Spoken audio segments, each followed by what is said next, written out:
Do you know about it? Do you know about it? You've never heard of it. Of course you haven't heard of it. That's why you can call them animals. I'll go back to your lecture, and you talked about compassion of recognition, compassion of understanding, compassion of truth. We're approaching October 7th. What? We are approaching October 7th. Yeah. When the horrible massacre happened in Israel. Yeah. Where young children were murdered, burned, babies in ovens. That didn't happen. There were no babies in ovens. Oh yes, they were. No, there weren't. That's been refuted even by the Israelis. There were. No, there weren't. There were. There were no babies in ovens. Well. But let's agree. Hold on. Let's agree on what we do agree on. Okay. A horrible massacre happened. People were killed in their homes. Civilians. Hold on a second. Were killed. Were raped. Stay with. No. Look.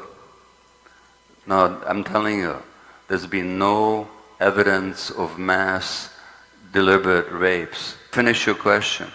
My okay? question is, how do I find compassion for these people? Which people? The animals that did that. The animals that did that.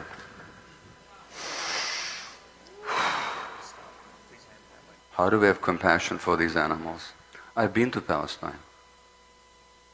2.5 years ago, I went there to work with Palestinian women who've been tortured in Israeli jails, which has been documented by Israeli Physicians for Human Rights, by B'Tselem, the Israeli human rights organization, by United Nations and others. Nobody ever talks about the thousands of Palestinians. Did you know that 2 Palestinian doctors were tortured to death recently by Israel? Doctors tortured to death. History did not begin on October the 7th. You know, I mentioned the residential schools. In Canada, 4 years ago, there was a poll, a national poll. Now, thousands of children died in those schools. People were tortured, raped, all kinds of stuff. 70% of Canadians 4 years ago said they knew nothing or little about the residential schools. So what happened to indigenous people? If you do a poll in the United States, so very few years ago and even now, most people will know nothing about what happened to the indigenous people here. Nothing. The genocide, the torture, the rape, the starvation. They know nothing about it. And in some states in the United States, it's illegal to even to teach it in the schools. Now, do you think the average Jew knows anything about the indigenous people of Palestine? No, just a second.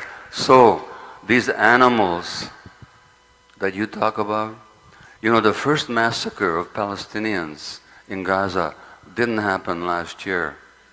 Didn't even happen 4 or 5 years ago when they killed hundreds of children with their bombs. It happened in 1956. But just let me second, just a second. In 1956, they massacred 200 civilians. Do you know about it? Do you know about it? You've never heard of it. Of course you haven't heard of it. That's why you can call them animals. Otherwise, you'd see them like human beings like the rest of us. Anyway, I'm done. Go ahead. Yeah. If you want to live there, that's your choice. I don't want to live there. I want to understand people. I want to understand what happened to them. I want to know why they behaved the way they behaved. I'm not into justifying taking civilian hostages. I said that was unjustifiable. Why you didn't hear me, I don't know. I said there were massacres that shouldn't have happened. Why you didn't hear me, I don't know. You know why you didn't hear me? Because you live in a bubble, that's why.